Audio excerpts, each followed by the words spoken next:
when it comes to Botswana's English, it's interesting because I'm currently kind of having a conversation on Facebook now with whoever kind of comes across my wall.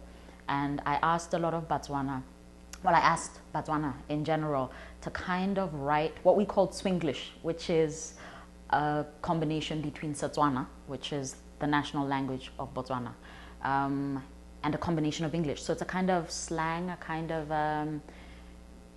I don't know how correct it is to say this, a kind of pidgin English specific to Botswana, and to just come up with phrases. And people have responded in different ways. Some people have written words that are entirely English, but quite a number of people in the country, on the news, whatever, never quite pronounce them the way they would be pronounced by a standard English speaker. And some people have chosen to put some words that come from the English but have been Swanalized. We have this tendency of adding an eng at the end of words, or it kind of sounds like the English ing, the ing, right? Like as in going. But the word gym, to go to the gym, for us is not to go to the gym, it's gymming.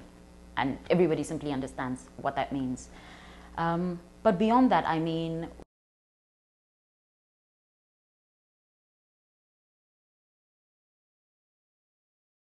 I suppose for me, I don't have a large community of writers around me in the country. I don't have a large community of published writers around me. I don't have a large community of editors. There's no cafe where we go and hang out. We don't, so any kind of conversations that I want to have with someone else, internally, externally, the bulk of them I kind of have to have with myself in a lot of ways. I know that because I'm coming from the absence of that. And this isn't to say that no one has ever published books in Botswana. This isn't to say that there aren't published poets in Botswana, but they are very few. Although what very few means when there's a total population of 2 million people, perhaps I'm being overly ambitious. Perhaps because I travel to the States or I go to the UK, I'm kind of looking for the kind of numbers that might be generated by a much larger population than we have within our borders. I don't know, you know, what's the rule of thumb? How many books per number of heads within the population of a particular country? But I feel that absence of a space where we can sit and kind of me hear somebody play and then say to them, do you want to see if we can work together? You know, we might make something beautiful, or I might learn something about myself that I don't work very well with music. Whatever it is, the lesson I would need to take away from the experience is.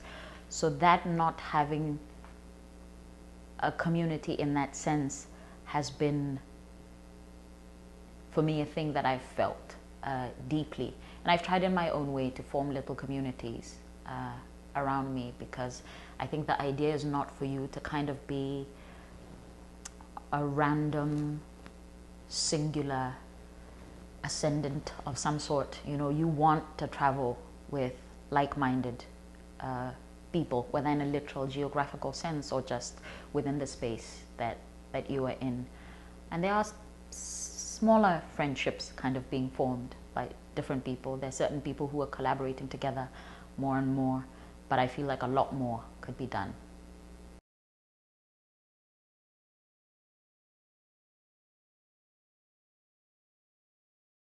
I have found myself being asked in just about every second or third place that I've been on a panel, or I've gone to read, somebody's walked up to me or somebody's asked on the panel, you know, why do you write in English? Which is, you know, everybody's entitled to their own thoughts and the questions that they have, and I have a number of different answers depending on which day you ask me that question.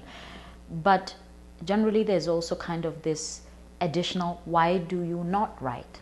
Do you not feel a responsibility to write in other, and it's often African languages, you know? So often the people who are talking to me don't even know that it's Setswana, or that Setswana for me is not my first language. Ikalanga is my first language, Setswana is my second language, and English is my third. But English is also my first literary tongue. When you're 3 years old and you go to nursery school, they begin, all your instruction is in English. The first books that you read in English. Of course, if you're lucky, you also have a grandmother at home kind of telling you stories in the other languages. So there is a bit of oral literature in any one of the other tongues that you speak. If you are a writer and you are African, you are obligated to concern yourself with certain themes. And people don't even care that there's never been a war in Botswana. They don't care that I've never seen a gun or heard one. If you are African, these are your themes: death and war. There is no love, there is no joy, there is no marriage unless it ends in the death of the father and the son, you know, joins the war, and so on and so forth. So I find it inherently problematic often to sit on panels, because even if you're there just to discuss your work, you are expected to double as a political scientist just by virtue of being African, or political commentator of some sort. You surely must be interested in politics and all these great African themes. You have to be. How can you not be? You are obligated by virtue of where you were born geographically. So there's a larger conversation and much more intimate conversations, I think, to be had around that. And there's certainly room to hear both sides of the story.